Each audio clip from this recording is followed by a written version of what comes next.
विषय को आगे बढ़ाते हैं। आर्योदेश रत्नमाला का हम स्वाध्याय कर रहे थे और 77 सिद्धांतों तक हमने देख लिया था। 77 कल का जो था वो था जीव के स्वरूप को लेकर के। जीव यानी आत्मा कैसा होता है, आत्मा के अपने गुण क्या हैं, वो इस प्रकार से कार्य करता है, कर्म करता है, प्रयत्न कैसा होता है उसका, ये सब चीजें हमने कल की कक्षा में देख ली थी। आज थोड़ा सा आगे बढ़ते हैं और 78वां सिद्धांत देखते हैं। 78वें सिद्धांत का नाम है स्वभाव। स्वभाव तो एक बार पहले परिभाषा पढ़ लेते हैं, फिर आगे देखेंगे। जिस वस्तु का जो स्वाभाविक गुण है, जैसे कि अग्नि में रूप और दाह, अर्थात जब तक वस्तु रहे तब तक वह गुण भी नहीं छूटता, इसलिए उसको स्वभाव कहते हैं। ठीक है, अब इसको हम समझने का प्रयास करते हैं, स्वभाव क्या है। तो पहले हम सामान्य भाषा में देखते हैं कि स्वभाव शब्द को लेकर के हमारे समाज में किस प्रकार की धारणाएं हैं। जैसे मैं कुछ उदाहरणों से बात करता हूँ। मान लीजिए हमारे घर में कोई एक ऐसे व्यक्ति हैं जो बड़े गुस्से में रहते हैं। जब देखो हमेशा नाक पे गुस्सा रखा ही रहता है, थोड़ी सी कुछ बात हुई नहीं कि एकदम से ऐसे आ जाते हैं उफन करके कि गुस्से में आ जाते हैं। ऐसे में एक दिन वो गुस्से में बैठे हुए थे, गुस्सा कर रहे थे घर में, कोई बाहर से कोई मेहमान आए, अब वो गुस्से में बैठे हैं अभी भी मेहमान के सामने भी। तो एक घर के बाकी दूसरे सदस्य को लेकर के उन्होंने एकांत में जाके कहा, भाई ये गुस्सा क्यों है, इतनी देर से मैं देख रहा हूँ ये ऐसे ही बैठे हैं गुस्से में ही। तो घर के इस दूसरे सदस्य ने एक बात कही, इनका तो स्वभाव ही ऐसा है जी। ऐसा कहते हैं ना, इनका तो स्वभाव ही ऐसा है। एक उदाहरण ये हुआ। अब दूसरा उदाहरण समझते हैं। एक घर में कोई व्यक्ति है, बहुत हंसमुख रहने वाला, बहुत प्रसन्न रहने वाला, हमेशा खुद भी खुश रहता है, दूसरों को भी प्रसन्न रखता है। वो जिससे एक बार बात कर ले, बात करके मन खुश हो जाता है, आनंद आ जाता है कि यार ये आदमी जब भी मिलता है ना, जब देखो हंसता ही रहता है, खुश रहता है बढ़िया से।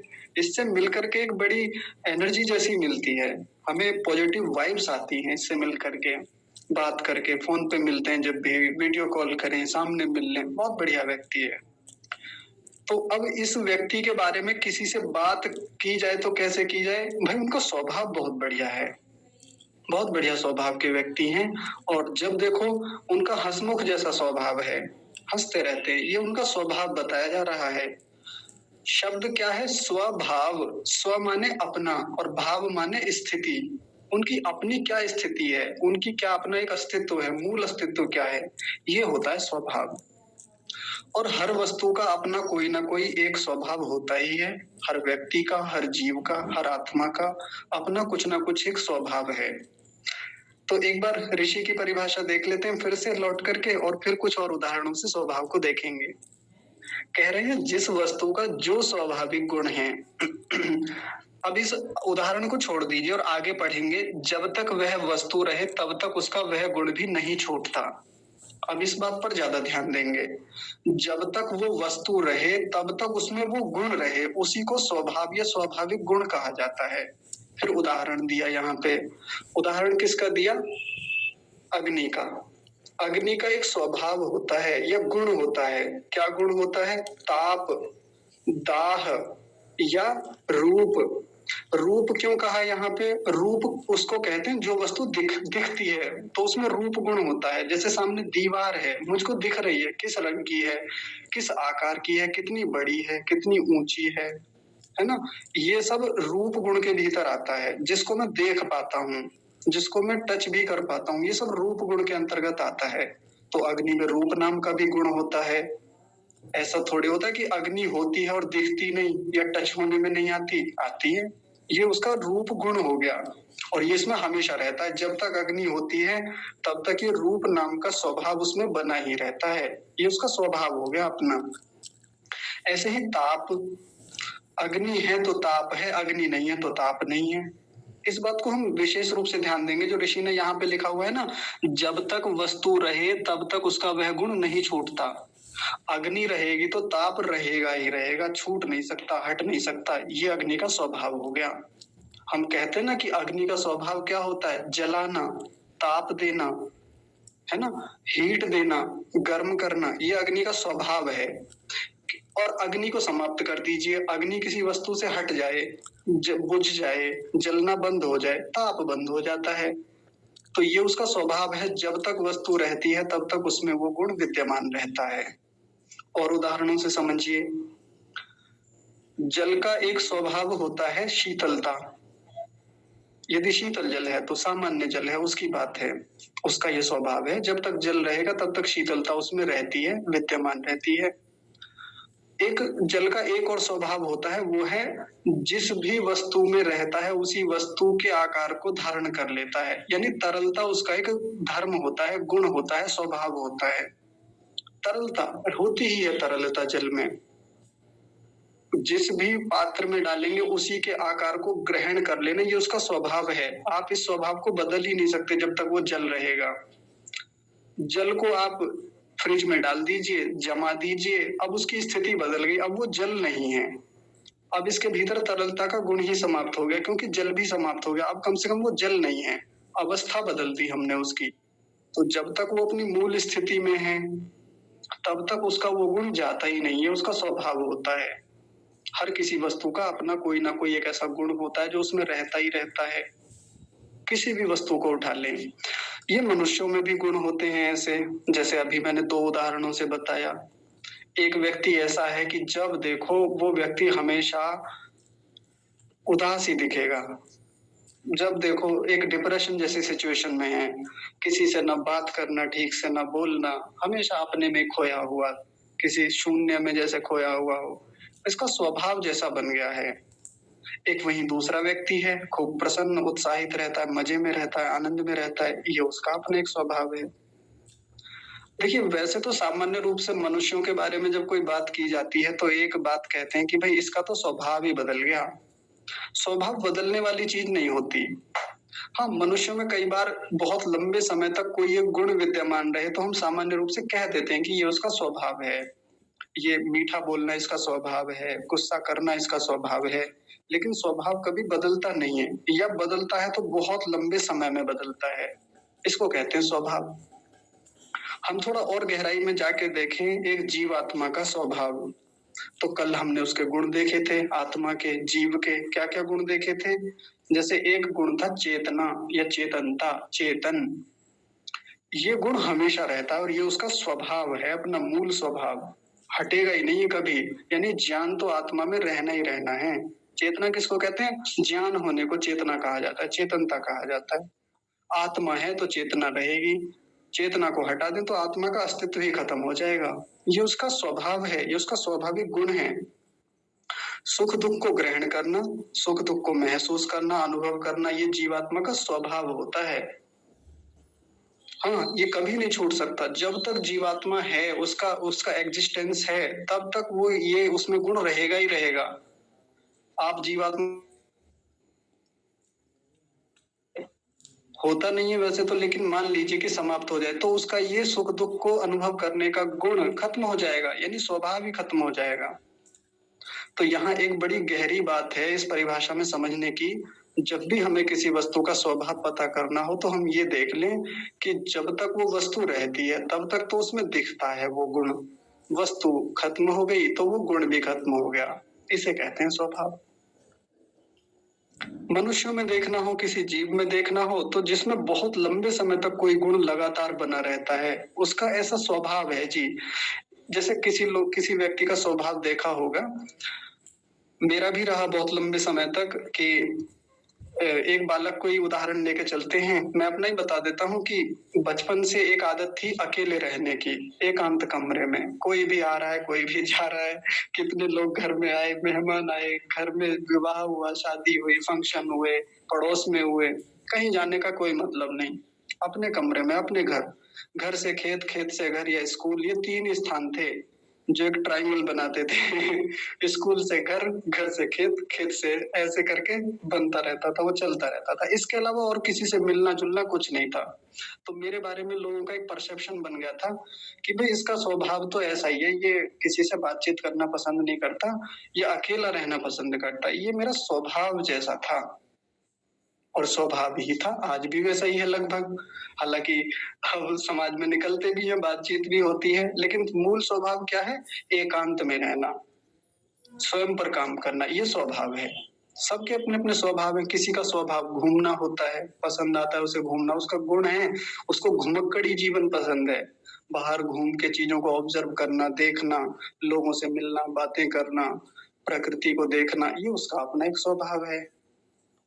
उसको कहें कि अरे नहीं, आज के बाद यहाँ रहना है, आपको एक आश्रम में रहना है, इससे बाहर जाना ही नहीं, या आपको बस घर में रहना है, एक जॉब करनी है, ऑफिस में ही रहना है, ऑफिस से घर से ऑफिस, उसको पसंद ही नहीं आता। उसको लगता है नहीं, मैं इसके लिए बना ही नहीं, ये मेरा स्वभाव है ही नहीं। मेरा स्वभाव तो ऐसा है कि मैं बस घूमना चाहता हूँ, मैं दुनिया देखना चाहता हूँ। ये उसका स्वभाव है अपना। सबका अपना-अपना एक स्वभाव होता है किसी न किसी चीज़ को लेकर के, और आत्मा का तो मूल जो स्वभाव होता है वो तो सब में दिख जाएगा। कोई भी हो, चाहे मनुष्यों का आत्मा हो, चाहे मनुष्यों के अलावा जितने प्राणी हैं उनका अपना स्वभाव हो, ऐसे हम देख सकते हैं। ठीक है जी।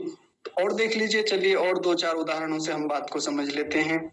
जड़ वस्तुओं का अपना एक स्वभाव होता है। हाँ, जड़ वस्तुओं का भी स्वभाव है, कैसे? एक उदाहरण से समझते हैं। यहाँ सामने एक पुस्तक रखी हुई है मेरे इस समय, और इस पुस्तक का मुझे स्वभाव देखना है, क्या स्वभाव है? तो सबसे पहला स्वभाव है जड़ता। जड़ता, जड़ता मतलब स्थिरता। जब तक मैं हिलाता नहीं, हिलती नहीं है। जब तक मैं उठाता नहीं, उठती नहीं है। जब तक मैं इसको खोलता नहीं, खुलती नहीं है। इसको जड़ता बोला जाता है। खुद का ज्ञान ना हो जिसके भीतर, ये हो गई इस पुस्तक की जड़ता। ये हो गया पुस्तक का ऐसा स्वाभाविक गुण, इसको स्वभाव कहेंगे। ये स्वभाव है पुस्तक का। और क्या स्वभाव है पुस्तक का? तो इस पुस्तक का स्वभाव है कि ये ज्ञान रहित है, ज्ञान नहीं है इसमें, ये इसका स्वभाव है। कितना इसको मैं पढ़ा लूं, लिखा लूं, इसको खूब प्रेरित कर लूं कि उठो पुस्तक, आओ मेरे पास, चलो खाना खाते हैं, नहीं मानेगी। ये स्वभाव है, जड़ता है इसकी, अज्ञानता है, अज्ञानता इसका स्वभाव है। और जड़ वस्तुओं का ये स्वभाव होता ही है। तो यहाँ से एक बात निकल के आ रही है कि जितनी भी जड़ वस्तुएं होती हैं, हम भले ही उनको कितना कितना कुछ भी मान ले कि ये परमात्मा है, ये भगवान है, उनका स्वभाव तो जड़ता वाला ही है। वो परमात्मा की तरह बिहेव नहीं कर सकती। हमको जड़ वस्तुओं का स्वभाव जड़ वस्तुओं की तरह समझना चाहिए, चेतन वस्तुओं का स्वभाव चेतन वस्तुओं की तरह समझना चाहिए, और फिर उनके साथ वैसा ही व्यवहार करना चाहिए। जैसे मैंने अभी एग्जाम्पल दिया, अगर मैं अपनी पुस्तक को कहूँ कि हे पुस्तक, भोजन बनाइए मेरे लिए, क्यों बनाए? है ही नहीं जब उसके भीतर वैसा स्वभाव, उसके भीतर की प्रवृत्ति तो जड़ता वाली है, जड़ गुण है उसके भीतर, अज्ञानता है उसके भीतर। प्रयत्न नाम का ये स्वभाव है ही नहीं उसका कि वो प्रयत्न करे, बस जहां रखी हुई है रखी हुई है, ये उसका स्वभाव है, रखे रहना, पड़े रहना, स्थिरता, जड़ता। लेकिन हमने तो जड़ वस्तुओं के साथ विपरीत व्यवहार कर रखा है। घर में कहीं ना कहीं होता ही है, हमारे एक बना रखा है हमने, किसी ना किसी वस्तु को भगवान बना दिया और या देवता बना दिया, कहा कि ये देवता हैं, ये भगवान हैं। और फिर व्यवहार कैसा करते हैं? आप हमारी रक्षा करो, है ना? आप हमें अच्छा जीवन दो, आप हमें सद्बुद्धि दो, आप हमारे बच्चों को सही मार्ग पे चलाओ, आप हमें परीक्षा में पास कर दो। कैसे कर देगा वो? उसका स्वभाव है ही नहीं ऐसा। हम परमात्मा से करें, परमात्मा से प्रार्थना करें, बिल्कुल करता है। परमात्मा का चेतन स्वभाव है, वो चेतना है उसके भीतर, प्रयत्न है परमात्मा के भीतर, वो करता है। उससे मांगे, उससे बुद्धि मांगे, देता है, वो उसका स्वभाव है देना। इस जड़ का स्वभाव होता ही नहीं देना, तो क्यों मांगना इससे? सीधा उसी से मांगे। तो हमको चेतन का स्वभाव अलग समझना चाहिए, जड़ का स्वभाव अलग समझना चाहिए, और जिसका जैसा स्वभाव उसको उसी के स्वभाव के अकॉर्डिंग वैसा बिहेव करना चाहिए, व्यवहार करना चाहिए, उससे लाभ लेना चाहिए वैसा ही। पुस्तक से क्या लूं मैं? पुस्तक पढ़ूं, पुस्तक का ध्यान रखूं, उसको स्वच्छ रखूं, यथास्थान रखूं, बस इतना ही होता है पुस्तक का, और कुछ नहीं होता। और परमात्मा का क्या उपयोग है मेरे जीवन में? परमात्मा की उपासना करूं, परमात्मा से प्रार्थना करूं, उससे जैसा वो देना चाहता है मैं उससे वैसा लाभ लूं। वो मेरी बुद्धियों को सन्मार्ग पे प्रेरित करता है, आनंद देता है, ज्ञान देता है, बिल्कुल देता है, निसंदेह देता है, एकाग्रता देता है जीवन में, प्रेरणाएं देता है, तो वो ले लूं उससे। लेकिन मैं जड़ वस्तुओं से आनंद मांगू, जड़ वस्तुओं से प्रसन्नता मांगू, जड़ वस्तुओं से अच्छी परीक्षा का परिणाम मांगू, कैसे दे देगी जड़ वस्तु? नहीं दे सकती। देखिए, स्वभाव शब्द के भीतर बस इतनी सी परिभाषा लिखी हुई है, लेकिन कितना कुछ सीखने को मिलता है इससे। मेरी माताजी की मृत्यु हो गई, मान लीजिए केवल ये बात मैं आपके सामने कह सकता हूँ, माँ के सामने नहीं कह सकता। तो मान लीजिए मृत्यु हो गई। अब क्या हुआ कि माताजी के मरने के बाद में मैंने एक चित्रकार को बुलाया, एक मूर्तिकार को बुलाया। मैंने कहा, साहब मेरी माँ का ये फोटो है, मैं दिखा रहा हूँ आपको, और आप एक मूर्ति बना दीजिए बढ़िया सी। मैं चाहता हूँ कि माँ मेरी यादों में जिंदा रहे, मेरे सामने स्मृति में रहे, तो मैं घर में उनकी मूर्ति लगाना चाहता हूँ। ठीक है जी। उसने मूर्ति हूबहू बना दी, बिल्कुल माँ के जैसी।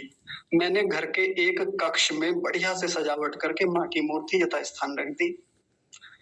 मूर्ति का स्वभाव कैसा होता है? जड़ता, जैसा अभी बताया, जड़ता। मूर्ति किसी से न बोलती है, न कहती है, न कोई उपदेश करती है, न किसी की सहायता करती है, बस जहाँ रखी है रखी है। तब कुछ करेगी यदि उसको हिलाया डुलाया जाए, कुछ उसमें कुछ हलचल की जाए, तब करेगी। अब मैं इसके साथ कैसा व्यवहार करूं? स्वभाव कैसा है, पहले स्वभाव समझ लूं। देखिए, बहुत बेसिक सी बात है, लेकिन अपने सनातनी लोगों को ये बात समझ में नहीं आती और किसी भी वस्तु के साथ कुछ भी व्यवहार करने लग जाते हैं, और इसी के कारण बहुत पतन होता है हमारा, बहुत पतन। तो मेरी माँ की मूर्ति बन गई। अब मैं सुबह शाम कहता हूँ, माँ मेरे तो पैरों में दर्द हो रहा है, मेरे पैर दबा दो। माँ एक बार सिर की मालिश कर दो। माँ एक बार मुझे गोदी में लेटा लो। माँ मुझे थोड़ा सा भोजन करा दो, रोटी बना दो मेरे लिए। कैसे कर दे? वो नहीं करेगी, वो उसका स्वभाव ही नहीं है। मूर्ति का ऐसा स्वभाव थोड़ी होता है। माँ जैसी दिख रही है, लेकिन माँ थोड़ी है। आपकी माँ का स्वभाव कुछ और था। जब माँ जीवित थी तो माँ का स्वभाव देखिए कैसा था। माँ के भीतर एक प्रयत्न गुण था। एक बार कह दिया, माँ ने काम कर दिया। माँ अपने उस प्रयत्न गुण के कारण, उस स्वभाव के कारण पूरा दिन घर में इधर से उधर होती रहती थी। ये माँ का स्वभाव था। माँ के भीतर एक गुण था कि माँ का स्वभाव था कि वो सेवा भावी थी, सेवा करने वाली थी। पूरा दिन कोई भी मेहमान आए, कुछ भी आए, घर के सदस्य हैं, सबके साथ सेवा में लगी रहती थी। ये स्वभाव था मेरी माँ का। और मैं माँ के साथ वैसा ही व्यवहार करता था। माँ को कहता था, माँ आ जाओ, माँ सिर दबा दो, माँ पैर दबा दो, माँ रोटी दे दो मुझे, माँ ये कर दो। करती थी माँ, क्योंकि माँ का स्वभाव वैसा है। मैं माँ के स्वभाव को जानता था, चेतन के स्वभाव को मैं समझता था, इसलिए मैं मांग लेता था। इसलिए माँ के पैर भी दबाता था, माँ से भी पैर दबाता था। ये सब व्यवहार चलता था। आज माँ नहीं है तो उसकी मूर्ति के साथ भी मैं वैसा ही व्यवहार करूं, तो ये व्यवहार कैसा कहलाएगा? ज्ञान पूर्वक व्यवहार कहलाएगा या अज्ञानता पूर्वक व्यवहार कहलाएगा? सीधी सी बात है, अज्ञानता पूर्वक। मैं बिना जाने किसी पत्थर की वस्तु को माँ माने बैठा हूँ। सीधी सी बात है, गलत व्यवहार है, नहीं करना चाहिए। एक व्यवहार इतिहास में दिखाया जाता है हमको। ऐसे तो कितने सैकड़ों उदाहरण है, लेकिन मैं फिर भी एक बता देता हूँ आपको। आपने एकलव्य की कहानी सुनी होगी कि एकलव्य नाम का कोई कैरेक्टर था महाभारत में।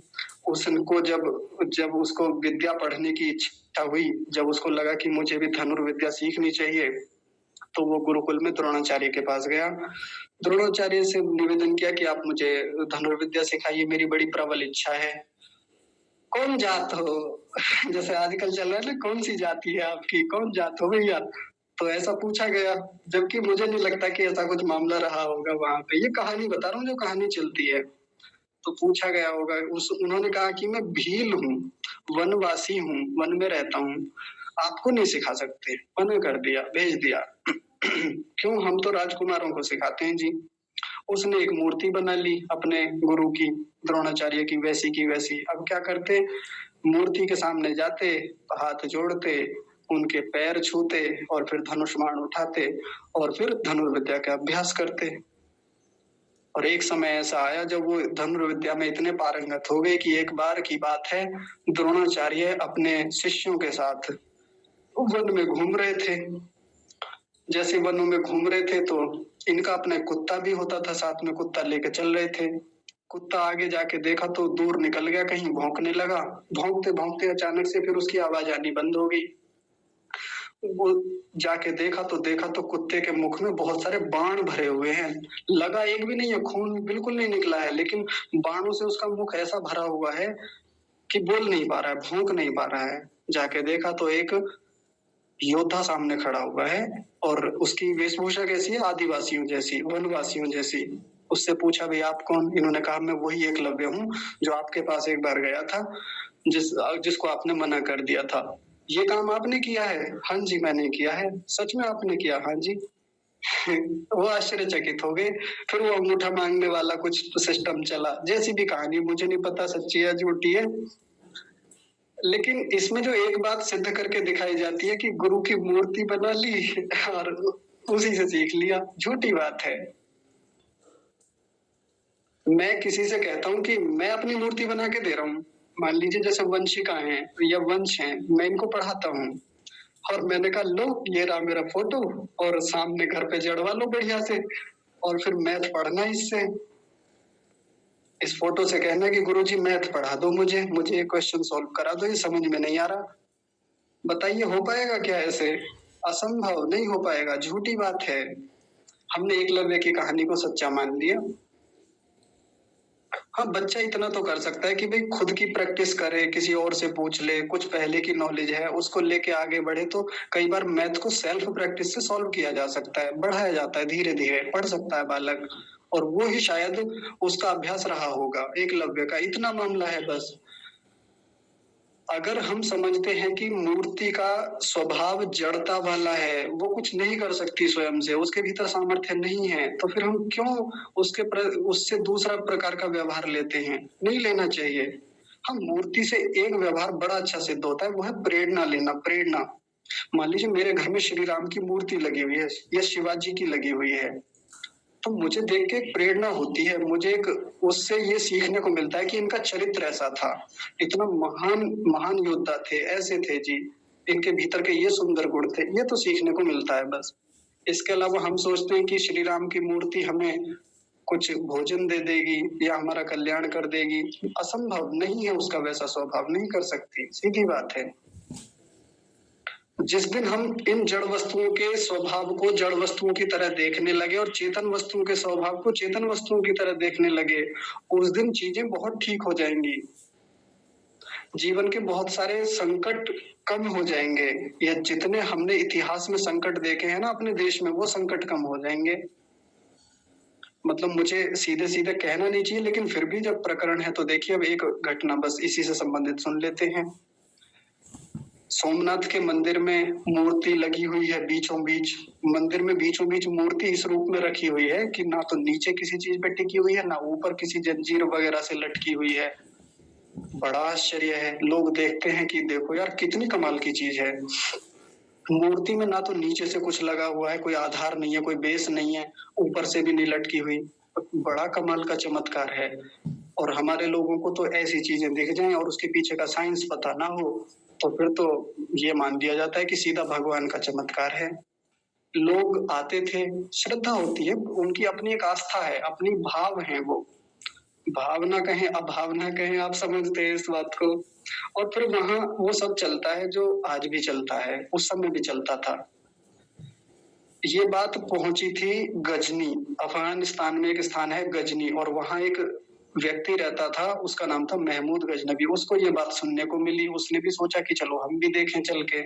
वो अपने कुछ सैनिकों के साथ देश में आया। उसने ऐसे नहीं आया कि वो ऐसे ही आ गया बस मजे में, कि एक ट्रैवलिंग थी कि आइए चलिए घूमने चलते हैं यात्रा पे और घूमने, ऐसे नहीं आया था। मार काट मचाता हुआ आया था, बिल्कुल ऐसे योद्धाओं की तरह, दुष्टों की तरह, बच्चों को काटता हुआ, मारता हुआ, महिलाओं के साथ दुराचार करता हुआ, घरों को जलाता हुआ, गांवों को, ऐसे आया था। और आके उसने देखा, और हमारे यहाँ जो पहले से एक बड़ी घटिया परंपरा रही है, मध्यकालीन भारत की बात कर रहा हूँ, कि हमने उस मूर्ति को ये समझ लिया था कि ये हमारी क्या करेगी, रक्षा करेगी। हमने उसके स्वभाव को नहीं समझा कि एक मूर्ति का स्वभाव क्या होता है। जिस परमात्मा से जिस रूप में रक्षा की कामना करनी चाहिए थी, उस रूप में भी रक्षा की कामना नहीं की हमने, और हम मूर्ति के भरोसे बैठे रहे उसका स्वभाव जाने बिना। और हमने क्या कहा, हमारे सैनिक आगे आए उसको रोकने के लिए, उसका प्रतिकार करने के लिए, लेकिन सैनिकों को ये कह के हटा दिया कि भोलेनाथ आएंगे, रक्षा करेंगे। लेकिन भोलेनाथ रक्षा कैसे करते? आप विचार कीजिए, ऐसे थोड़ी करेंगे भोलेनाथ रक्षा आके। भोलेनाथ हो तो रक्षा करें। और वो आया, भीतर पुजारियों को काटता हुआ अंदर गया, सबको मारा, जम के मार काट मची। और फिर क्या हुआ, उसके बाद का परिणाम आपको पता ही है।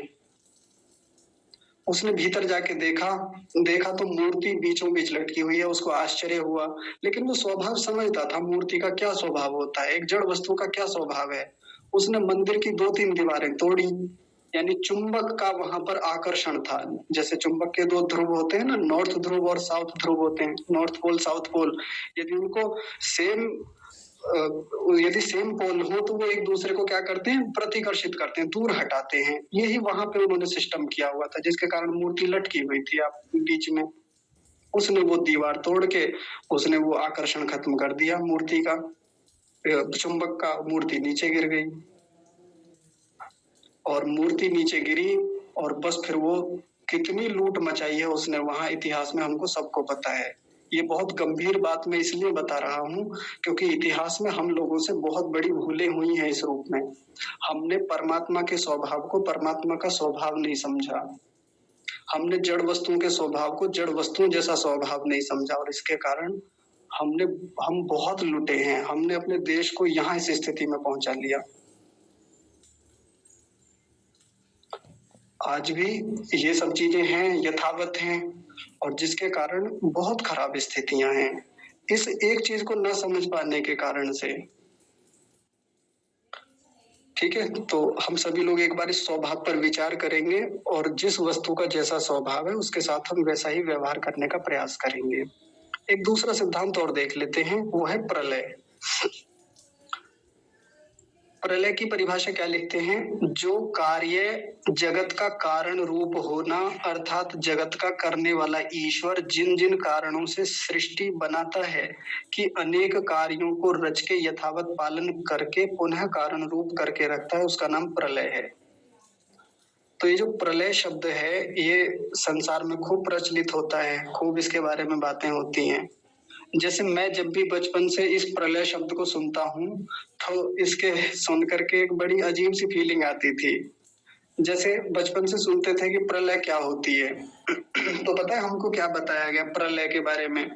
कि प्रलय कोई ऐसी चीज होती है कि जब इस संसार का समय समाप्त हो जाएगा तो सारे में परमात्मा ऐसी व्यवस्था करेगा कि सब जगह पानी पानी हो जाएगा, यह सब जगह सूखा ही सूखा पड़ जाएगा, सब जीव जंतु सब मर जाएंगे और इस पृथ्वी पर कुछ नहीं बचेगा। ये प्रलय है।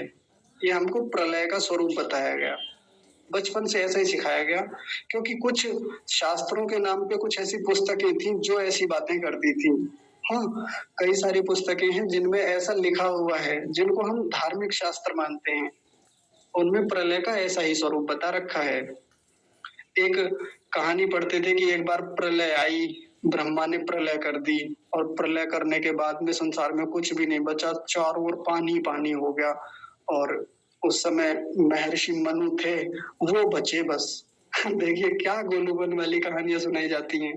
और उन्होंने सभी जीव जंतुओं की एक एक प्रजाति उठाई, सब इनके पेड़ पौधों के एक एक बीज लिए, और उन्होंने एक नाव में, बड़ी सी नाव में रख के वो वहां से स्थल पर आए, पहाड़ों पर आए, और फिर आगे वहां से सृष्टि चली। तब ये गोलूपन वाली कहानी हमारे शास्त्रों में लिखी हुई है। और शास्त्रों का मतलब मैं इन सत्य शास्त्रों की बात नहीं कर रहा हूँ, जो शास्त्रों के नाम पे झूठे शास्त्र चलते हैं उनकी बात। देखिए प्रलय किसको कहते हैं? प्रलय शब्द में 2 शब्द हैं, एक तो प्र और एक लय। प्र का मतलब होता है प्रकर्ष रूप से, अच्छी प्रकार से, जहां कुछ भी ना छूटे, बहुत बहुत अच्छी प्रकार से, हर प्रकार से। लय का मतलब होता है मिल जाना, घुल जाना, चले जाना, ये होता है लय हो जाना। तो जहां प्रकर्ष रूप से लय हो जाए, घुल मिल जाए, लौट जाए, उसको प्रलय कहा जाता है। तो अब प्रलय को कैसे समझें? तो प्रलय को समझने से पहले सृष्टि को समझना होगा। पिछले दिनों हमने सृष्टि देखी थी। सृष्टि का मतलब क्या होता है कि कारण वस्तु से कार्य रूप वस्तु का बनना, ये सृष्टि कहलाती है। जैसे एक उदाहरण देखा था हमने मिट्टी से घड़े का बनना सृष्टि कहलाती है। मिट्टी क्या है? कारण है। और ये घड़ा क्या है? कार्य है। तो कारण से कार्य का बनना क्या कहलाता है? सृष्टि। अब इसका उल्टा कर दें, घड़ा हमेशा घड़ा थोड़ी रहता है। घड़ा कुछ समय के बाद क्या होने लगता है? खराब होने लगता है, वापस मिट्टी बनने लगता है। तो ये वापस जब वो मिट्टी बन जाता है, उस स्थिति को कहा जाता है कि प्रलय हो गई अब इसकी। कार्य वस्तु का कारण रूप वस्तु में चले जाना, कोई भी प्रोडक्ट अपने रॉ मटेरियल फॉर्म में चला गया, ये प्रलय कहलाता है। बस सीधी सी बात है। आटे से रोटी बनाई, ये तो सृष्टि हो गई। रोटी से फिर आटा बन गया, रोटी बन गई, रोटी को सुखा लिया, रोटी को सुखा करके फिर कूट करके उसका फिर आटा बना दिया, ये प्रलय हो जाना है। रोटी की प्रलय हो गई। संसार की प्रलय कैसे होती है? संसार का प्रलय ऐसे होता है कि जिस मूल प्रकृति से ये संसार बना, ये संसार फिर से समाप्त होके, सारा का सारा संसार समाप्त होके फिर से मूल प्रकृति में चला जाता है, कुछ नहीं बचता, कुछ भी। और ये गोलूपन वाली जो कहानी है जो मैंने अभी आपको बताई कि सब जगह पानी पानी हो गया था जब प्रलय आई थी, तो ये केवल इस पृथ्वी को ध्यान में रख के वो कहानी लिखी उन लोगों ने। जबकि कितनी पृथ्वियां इस पूरे ब्रह्मांड में उपस्थित हैं, कितने ग्रह उपग्रह हैं, सब के सब समाप्त हो जाते हैं, सब के सब अपने मूल रूप में चले जाते हैं। एक बार फिर से परिभाषा को देखेंगे, लिखा हुआ है जो कार्य जगत का कारण रूप होना। अभी मैंने बताया था ये जो कार्य जगत जो हमको दिखता है इसको कार्य जगत कहते हैं। ये अपने कारण रूप में चला जाता है, अर्थात जगत का करने वाला ईश्वर जिन जिन कारणों से सृष्टि बनाता है। किन कारणों से सृष्टि बनाता है जी? सत्व, रजस और तमस जो मूल प्रकृति हैं, वही तो उपादान कारण है जो हमने पीछे विस्तार से देखे थे।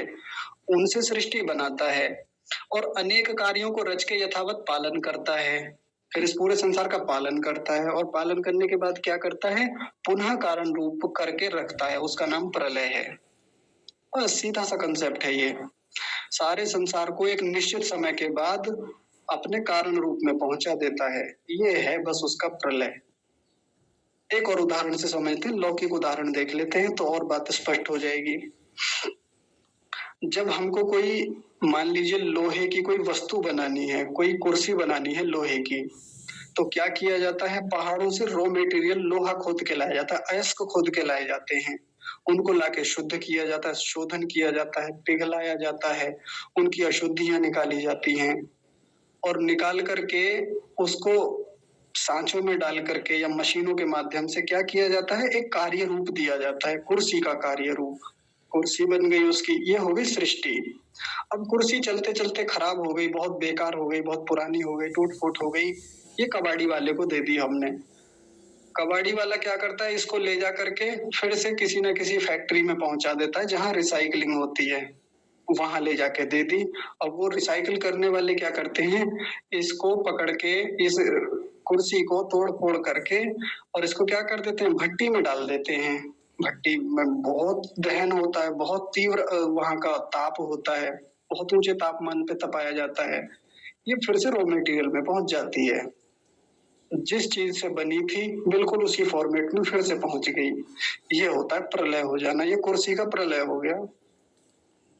फिर से हो जाता है, फिर से वो जो अभी पिघला हुआ है उसकी रिसाइकिल करके फिर से कुर्सी बना दी जाती है, नई चमकदार एकदम नई कुर्सी। ये फिर से सृष्टि हो गई। परमात्मा भी ऐसे करता है, जैसे चीजों की रिसाइकलिंग होती रहती है ना, वैसे परमात्मा भी करता है। मूल प्रकृति से कार्य रूप जगत बनाता है, कार्य जगत को समाप्त करके फिर से उसकी प्रलय करता है, फिर से मूल रूप में पहुंचा देता है, फिर से मूल रूप से फिर कार्य रूप जगत। ये रिसाइकलिंग हमेशा चलती रहती है, हमेशा। ये कार्य नित्य चलता रहता है हमेशा। जिसको हमने पीछे देखा था ना, प्रवाह से अनादि पदार्थ, प्रवाह से अनादि। तो ये संसार का बनना बिगड़ना, ये प्रलय होना, सृष्टि होना, ये क्या है? प्रवाह से अनादि है ये।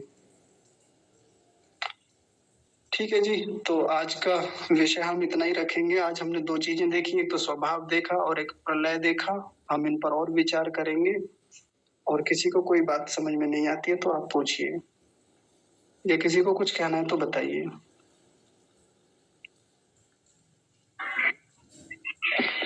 आचार्य जी, अभी कक्षा से थोड़ा सा पहले आप कोई बहन बोल रही थी, वो स्वास्थ्य में, तो वो क्या बताना चाह रही थी जी? हाँ, सविता माता जी थी जो अपने स्वास्थ्य को लेकर उन्होंने बताया। तो मैं एक बात बता दूं, पहले माता जी ने बड़ी अच्छी बात बताई थी कि उनको इस बात की संभावना थी, डॉक्टर्स भी कह रहे थे कि उनको शायद कैंसर हो सकता है, और उसके लिए जब उन्होंने जांचें कराई तो लगभग पूरी संभावना थी कि उनको हो सकता है, और अपने आप में ये एक बहुत बड़ी चिंता की बात थी। लेकिन जब उन्होंने इसकी जांच कराई तो फिर वहां पर सारी रिपोर्ट जो थी वो नॉर्मल थी, मतलब वो बड़ी प्रसन्नता की बात थी कि सब कुछ सामान्य था बढ़िया से। लेकिन ऐसे ही नहीं हुआ वो सामान्य। आपने एक चीज नोट की होगी, माताजी ने 2 बातें बताई थी। पहला कि उन्होंने एक औषधीय उपचार किया, शुद्ध देशी गाय का घी प्रयोग किया, ऐसा वैसा नहीं। और माताजी कह रही थी खुद की जो चलती फिरती गायें हैं, जो चरने जाती हैं, उनका घी मिल जाता है। आजकल कुछ लोग ऑनलाइन भी दे रहे हैं, लेकिन वो इतनी आसानी से नहीं मिलता, सरलता से। महँगा मिलता है और उसके लिए बड़ा प्रयत्न होता है। तो एक तो वो घी लिया, दूसरा हल्दी खुद पीसी है, साबुत हल्दी मंगा करके, हल्दी के वो मोटे-मोटे आते हैं, वो साबुत हल्दी मिलती है, उसको ला करके खुद पीसा है, खुद उसका चूर्ण बनाया है। उन दोनों का सेवन किया एक निश्चित मात्रा में, नियमित रूप से। पहली बात हो गई। अब देखिए किसी को हम उपचार बता देते हैं, कई बार ऐसे बता के छोड़ दिया जी कि आप 4 चम्मच घी ले लीजिए और हल्दी ले लीजिए। ऐसे में क्या होता है, अजी हमने तो करके देखा था, कुछ नहीं हुआ, हमारे इनको हुआ था, हमने खूब उपचार कर लिए, इनका तो ठीक ही नहीं हुआ। फिर उनसे पूछें जी घी कौन सा लिया था, तो आनंदा का घी था जी।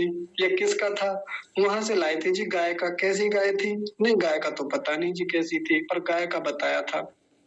तो और हल्दी, हल्दी कौन सी ली थी जी, तो हल्दी तो वो पैकेट की थी, हल्दीराम की थी या जिसकी भी थी, तो उसकी ली थी। ऐसे नहीं लेनी। आप सबको पता है, सब जानते हैं कि बाजार से सीधे सीधे मिलने वाली कोई भी वस्तु मिलावट के बिना हो ही नहीं सकती। इतने महान कोई व्यक्ति नहीं है जो आज के समय में शुद्ध रूप से दे सके। हैं कुछ लोग हैं जो देते हैं, विश्वसनीय हैं, पर बाजार में सीधे सीधे जो मिलने वाली वस्तु है उनमें तो शुद्धता नहीं मिल सकती। एक उपाय तो माता जी ने ये बताया। एक दूसरी जो गहरी बात थी, मुझे नहीं पता कितने लोगों ने पकड़ी वो बात, वो थी उनका अपना आत्मबल, मानसिक बल।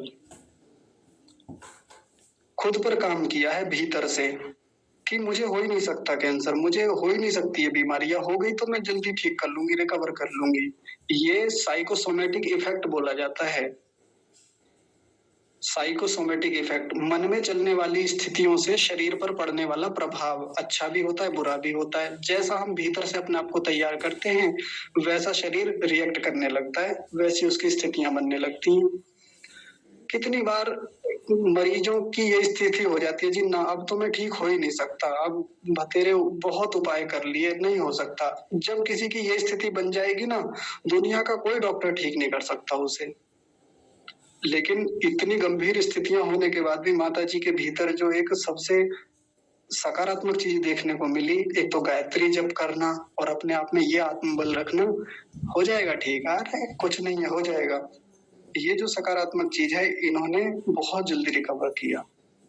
तो मैं चाहता हूँ कि सभी लोग इन 2 चीजों पर विशेष ध्यान देंगे। स्नेहलता माता जी कुछ कह रहे हैं, आपने हाथ खड़ा किया हुआ है।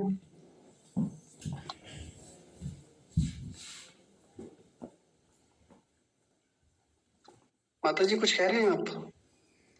चलिए मोहन लाल आर्य जी आप ही बताइए। ओम आचार्य जी और सभी श्रोताओं को मेरा नमस्ते। मैं तो सिर्फ इतना ही बता सकता हूँ कि ईश्वर ना करे किसी को कोई शारीरिक रोग हो, तो यदि किसी को हो गया हो तो मुझे आयुर्वेद का थोड़ा थोड़ा सामान्य ज्ञान है और मैंने रोग भी किया है। मैंने पंचगव्य चिकित्सा केंद्र खोला था, अब तो इस समय पर नहीं है खुला हुआ। तो मुझसे मैं जितना मुझे ज्ञान है मैं उस ज्ञान को दे सकता हूँ जी। हाँ जी, हाँ जी, बिल्कुल। और आपको तो जो जैविक कृषि है उसको करने का एक अनुभव है। यदि कोई भी कभी ऐसी बात होती है तो मैं ज़रूर बताऊँगा और आपसे संपर्क करेंगे। श्रीमान जी आप जी, भी जी। बोलिए। और 1 मिनट और अभी किसी बहन भाई को, अब मेरे पास में तो नहीं है, जैसे जैविक आचार्य जी बोल रहे हैं, जैविक नहीं था, वो गो आधारित प्राकृतिक उत्पाद थे। अब मेरे पास में नहीं है क्योंकि मेरी शारीरिक अवस्था है, मैंने उसको बंद कर दिया है। पर मेरे संपर्क में जो मेरे साथी जो दूसरे हैं जनपद में, वो कर रहे हैं। तो मैं उनके द्वारा मैं उनके उत्पादों को उनको उत्पाद में बता सकता हूँ, वहां से आप ले सकते हैं, किसी को आवश्यकता है तो। हाँ जी, जी, और ठीक है। घी देसी गाय के घी का और दूध का कार्य तो मेरा बेटा ही करता है गाजियाबाद में। जी। अच्छा, ये देशी गाय का घी? जी हाँ, जी। अच्छा जी, फिर ठीक है। अगर कोई मुझसे कहेंगे ना तो फिर मैं आपसे संपर्क कराऊँगा उनका ज़रूर। वो किस जगह है गाजियाबाद में? गाजियाबाद में जी। तिगड़ी गोल चक्कर है, तिगड़ी गोल चक्कर, तिगड़ी गोल चक्कर, ये विजयनगर साइड में। जी। अच्छा। आचार्य जी, दाल कुआं है या ढोलक ऐसे कुछ?